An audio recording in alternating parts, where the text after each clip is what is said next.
When I was 5 years old, I watched my mother's husband shoot her boyfriend in the chest like 5, 6 times in Las Vegas when I was a little kid.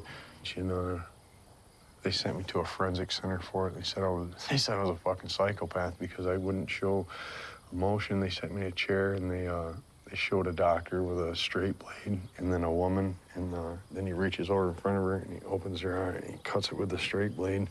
And they had these things hooked up to me, and your heart's supposed to race and you're supposed to, cringe, and I didn't move at all.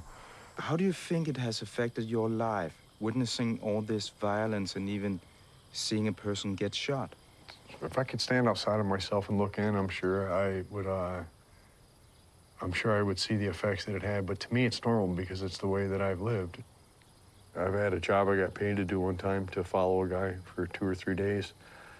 That's the time limit I had was like 72 hours, and it only took me about 30, 35, I remember that, to follow him because his patterns were so easy, and I was told ahead of time what his patterns were, and I followed him, and I took care of it. So then I started to build a name, and you got to be careful doing that shit either, because then you'll have people calling you all the time wanting you to do shit that you may not be able to get out of someday. So